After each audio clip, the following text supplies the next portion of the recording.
এই এপিসোডে আমরা মাইক্রোসফট ওয়ার্ডের ভিউ ট্যাবটা নিয়ে কাজ করব। আমার সঙ্গেই থাকো। আমি সাদমান সাদিক এবং অনেক সময় আমরা বড় বড় ডকুমেন্ট নিয়ে কাজ করি, লাইক 40 কিংবা 50 পেজেসের ডকুমেন্ট কিংবা কয়েকশো পেজের ডকুমেন্ট। যখন আমরা বই লিখছি কিংবা উপন্যাস লিখছি, তো তখন আমাদের পুরো ডকুমেন্টের উপর একটি চোখ রাখা খুব ইম্পর্টেন্ট হয় এবং কিভাবে আমরা ইজিলি পুরো ডকুমেন্টের উপর নজরদারি রাখতে পারি তার জন্য একটি টুল হচ্ছে ভিউ ট্যাবটা। সো উপরে বাম পাশে ভিউ ট্যাবে ক্লিক করি, তাহলে আমরা দেখবো বেশ কিছু অপশন আমাদের এখানে ওপেন হয়েছে। এখন একটি একটি করে এক্সপ্লোর করি। ফার্স্ট আমরা দেখবো হচ্ছে আমাদের views option, read mode, print layout and web layout. Basically এগুলো স্ক্রিনের নিচে ডান পাশে কিন্তু আছে। রিড মোড বেসিক্যালি আমাদেরকে পড়ার মোডে পাঠিয়ে দেয়, অর্থাৎ এখানে কিন্তু উপরে কোনো এডিটিং কোনো কিছুই নাই, কারণ আমরা খালি পড়ার জন্য এটা ওপেন করেছি। সো রিড মোডে আমরা কোনো এডিটিং টুলস পাবো না। ওয়েব লেআউট আমাদেরকে ওয়েবসাইটে যেভাবে থাকবে ঠিক সেভাবে দেখাবে। এটা যদি HTML ফাইল হতো কিভাবে যেত সেটা বোঝা যাচ্ছে। এবং ফাইনালি থাকে হচ্ছে প্রিন্ট লেআউট, এবং এটা সবথেকে ইম্পর্টেন্ট। কেন বলছি? কারণ আমরা যারা ডকুমেন্ট তৈরি করি তারা সাধারণত হয় ডিজিটাল মিডিয়াতে পাঠানোর চেষ্টা করি, অথবা ডিজিটাল ফাইল, অথবা আমরা প্রিন্ট করে পাঠাতে চাচ্ছি। এবং প্রিন্ট সাধারণত আমরা প্রিন্ট লেআউটই করতে চাই, কারণ প্রিন্ট লেআউট বলছে যে এই ফাইলটা প্রিন্ট করলে কিরকম লাগবে তা। সো এটা এভাবেই প্রিন্ট হবে, যা এভাবে দেখছি। সো প্রিন্ট লেআউটে আমরা সবসময় রাখবো যেন ডিজিটাল ফাইল কিংবা প্রিন্ট যেভাবে পাঠাই না কেন আমরা সবসময় যেন একই ফাইল যায়। না হলে আমরা দেখছি রিড মোডে দেখতে একরকম লাগছে, বাট প্রিন্ট করার সময় দেখলাম যে অন্যরকম লাগছে, তা যেন না হয়। এই জন্য সবসময় প্রিন্ট লেআউটে রাখা সব থেকে বেশি নিরাপদ। সো এই ছিল হচ্ছে ফার্স্ট শো। এখন আমাদের এটা ঠিক পাশে আছে zoom in zoom out. So আমরা প্লাস দিলে জুম ইন হয়, মাইনাস দিলে জুম আউট হয়, এবং এই বারটা টানাটানি করলে আমাদের জুম ইন জুম আউট হয়। এবং তার চেয়ে বড় শর্টকাট হচ্ছে কন্ট্রোল চেপে ধরো কিবোর্ডে, তারপর মাউস স্ক্রোল আউট করলে আমাদের জুম ইন জুম আউট হয়। তো এটা অনেক সিম্পল, এটা অনেক কাজে লাগে। এরপর আছে হচ্ছে আমাদের শো অপশন। রুলার বেসিক্যালি আমাদের রুলার দেয়। সো এটা এক্সপ্লেন করার কিছু নেই। এখানে আমরা রুলার দেখতে পাচ্ছি এবং এখানে দেখাচ্ছি 7 ইঞ্চি একটু বেশি, এবং এখানে কোথায় আমাদের ইন্ডেন্ট দেওয়া আছে, মার্জিন দেওয়া আছে তাও বলছে।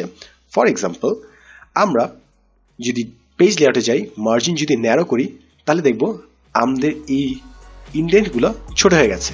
কন্ট্রোল জেড দিই, তারপর আবার বড় হয়ে গেল, কারণ আমি চেঞ্জ করে ফেলেছি। সো এভাবে আমরা রুলার দিয়ে বুঝতে পারি যে আমাদের মার্জিনটুকু কতটুকু অংশ জুড়ে আছে। এবং এই ইন্ডেন্টগুলো একটু মজার জিনিস দেখে দিই, ইন্ডেন্ট দিয়ে কী করা যায়। ফর এক্সাম্পল, এতটুকু অংশ সিলেক্ট করলাম আমি, তারপর ইন্ডেন্টটা চেঞ্জ করলে আমি এটাকে এভাবে স্কুইজাইজ করতে পারি, অথবা এটা চেঞ্জ করে পুরো ডকুমেন্টটিকে একদিকে সরিয়ে ফেলতে পারি। সো এটা বেশ ভাবে কাজ করানো যায়। সো এই হচ্ছে ইন্ডেন্টের কাজ। এবং চাইলে আমরা এখানে যখন একটা বার আসবে, এটা দিয়ে আমরা উপরে নিচে পাঠাতে পারি বিভিন্ন ডকুমেন্টের অংশ। সো এটা জাস্ট একটা ট্রিক। তো আমরা মেইন কাজে ফেরত যাই। ভিউ, রুলার দেখালাম, এরপর হচ্ছে গ্রিড লাইন্স। বেসিক্যালি আমাদের ডকুমেন্ট বিভিন্ন গ্রিড লাইনে ভাগ করে দেখাবে, কাজে লাগে অনেক সময়। তারপর হচ্ছে ন্যাভিগেশন পেন বেসিক্যালি পুরো ডকুমেন্ট জুড়ে যাওয়া আসা করতে অনেক সাহায্য করে। সো হেডলাইনে ক্লিক করলেই ওই জায়গায় আমাদেরকে নিয়ে যাবে, আমাদেরকে ওয়ার্ড। সো যেখানে হেডলাইন ক্লিক করলাম, সাথে সাথে ওই পয়েন্টে চলে গেলাম। 100-200 পেজের যখন ডকুমেন্ট ক্রিয়েট করছি আমরা, তখন হেডলাইন ঠিক মতো করলে আমাদের ন্যাভিগেট করা একদম এফোর্টলেস হয়ে যায়। এখানে পেজেসে গেলে আমরা পেজেসে যেতে পারবো যে কোনো জায়গায়, প্লাস টাইপ করলেও আমাদেরকে পাঠিয়ে দিবে ওই পেজে, 2 নম্বর পেজ কিংবা পেজে ওইখানে কোনো একটা অংশে। প্লাস রেজাল্টসে আমাদের বিভিন্ন জিনিস খুঁজতে দেয়। ফর এক্সাম্পল, 2015 কোথায় মেনশন করেছি, 2015 সার্চ করি, তাহলে আমাদেরকে বলে দিবে যে কোথায় কোথায় 2015 আছে। সো রেজাল্টস বলে দিচ্ছে non profit educational organisation created in 2015, অর্থাৎ ওই সেন্টেন্সটা আমাদেরকে বলে দিচ্ছে। সো এই হচ্ছে ন্যাভিগেশন পেনের কাজ। সো আপাতত এটা অফ করি। ফাইনালি এখানে আছে হচ্ছে one page multiple pages paid with. এটা কি করে? First of all zoom in করে, এবং জুম ইন করার বেশ কিছু অপশন দেওয়া আছে, আমরা যেটা একটু আগে শর্টকাট সহ শিখেছি এখানে। সেকেন্ড আছে হচ্ছে 100% ক্লিক করলে 100% জুম ইনে থাকে। তারপর হচ্ছে ওয়ান পেজ, এক পেজ করে করে দেখাবে। তারপর আছে মাল্টিপল পেজে ক্লিক করলে একসাথে অনেকগুলো পেজ দেখাবে, সো আমাদের পড়তে সুবিধা হবে। তারপর হচ্ছে পেজ উইথ, অর্থাৎ যতটুকু আমাদের স্ক্রিনে আছে ততটুকু হিসেবে দেখাবে। সো আমি ইউজুয়ালি ওয়ান পেজ হিসেবে দেখি, তাহলে আমাদের ন্যাভিগেশনে ইজি এবং বাকি সবই ইজি। তো এতটুকু হচ্ছে ভিউইং অ্যাকশন। ফাইনালি থাকে হচ্ছে split, arrange all, new window আর সুইচ উইন্ডোজ আর ম্যাক্রোস কিন্তু অনেক ইন্টারেস্টিং একটা জিনিস, এটা পরে বোঝাবো। আমরা আগে স্প্লিটটা দেখি। স্প্লিট করে মনে করি আমি এখানে ক্লিক করলাম, তারপর স্প্লিট ক্লিক করলাম, আমাদের স্ক্রিন 2 ভাগ হয়ে গেল। এখন আমরা নিচের পার্টটাকে স্ক্রোল করতে পারি, উপরের পার্টটাকে স্ক্রোল করতে পারি। সেটা কিন্তু বেশ ভালো কাজে লাগে যখন আমরা একসাথে 2টা পেজ পাওয়ার চেষ্টা করছি। ফর এক্সাম্পল, এখানে কোনো থিওরি লেখা আছে এবং আমরা ওই থিওরি অনুযায়ী এখানে লেখার চেষ্টা করছি কিংবা দেখে দেখে লেখার চেষ্টা করছি। তো তখন এবার স্প্লিট রাখলে আমাদের বেশ কাজে লাগে। কিন্তু এবার স্পিডটা কিন্তু আমরা যেভাবে স্পিড করতে পারি। এবং স্প্লিট বন্ধ করতে চাইলে জাস্ট টেনে নিচে নামিয়ে দেবো, স্প্লিট চলে যাবে। এই হচ্ছে স্প্লিটের কাজ। এরপর হচ্ছে অ্যারেঞ্জ অল আর নিউ উইন্ডো। নিউ উইন্ডোর জন্য জাস্ট ক্লিক করব, সাথে সাথে দেখবো আমাদের একটি নতুন ফাইল ওপেন হয়ে গেছে। অনেক সময় অরিজিনাল ফাইল এডিট না করে নতুন একটা ফাইল এডিট করতে হয় যেন দুটো ফাইল একসাথে থাকে। সো নিউ উইন্ডোতে ক্লিক করলে আমাদের সাথে সাথে নতুন একটা ফাইল ক্রিয়েট করে ফেলে। আমি এটা মিনিমাইজ করি, তাহলে বুঝবো যে আমাদের মেইন ফাইলটি কিন্তু আছেই, সাথে সাথে অন্য একটি ফাইলও এখানে ক্রিয়েট হয়ে গেছে। সো আমি এই ফাইলটা অফ করে দিই, আপাতত মেইন ফাইলে থাকবে।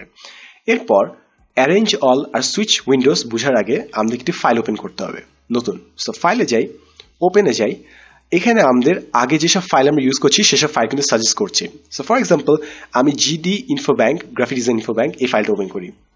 এখন আমাদের এই ফাইল থেকে অন্য ফাইলে যেতে হলে আবার নিচে যাও, মাইক্রোসফট ওয়ার্ড সিলেক্ট করো, ওপেন করো, অনেক কাহিনী। প্রেজেন্টেশন যখন আমরা দেখাচ্ছি তখন খুব সুইফট হতে হয় যেন মানুষরা দেখছি তা বোর্ড না হয় কিংবা আনপ্রফেশনাল যেন না লাগে। সো তখন আমরা ভিউয়ে যাব, উইন্ডোজে যাব, সুইচ উইন্ডোজ, তারপরে উপরে ফাইলে ক্লিক করলে ওই ফাইলে পাঠাবে, নিচে ফাইলে ক্লিক করলে নিচে ফাইলে পাঠাবে। সো সুইচ উইন্ডোজ বেসিক্যালি যতগুলো ফাইল ওপেন করা আছে সবগুলো যে কোনো মোমেন্টে চেঞ্জ করার জন্য খুব কাজে লাগে।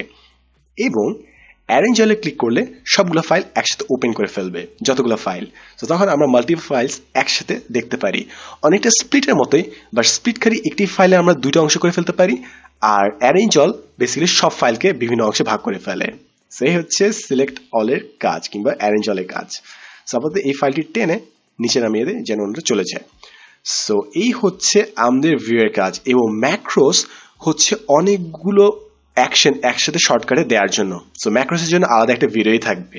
সো আশা করি এই টিউটোরিয়ালে নতুন একটা জিনিস শিখেছি আমরা, এবং আশা করি এটা আমাদেরকে ন্যাভিগেশনে বেশ হেল্প করবে। এবং জুম ইন জুম আউট তো আমি প্রায় ইউজ করি, এবং যে জায়গায় আমরা মাউস ধরবো সেই জায়গায় আমাদের জুম ইন জুম আউট হবে।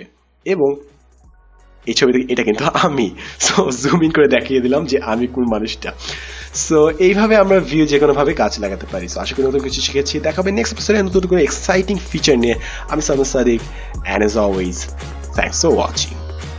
এবং তোমার যদি মনে হয় এই টিউটোরিয়াল দেখলে অন্য কারো লাভ হবে, কাইন্ডলি এই টিউটোরিয়ালটা অন্য কারোর সাথে শেয়ার করতে কিন্তু ভুলবে না।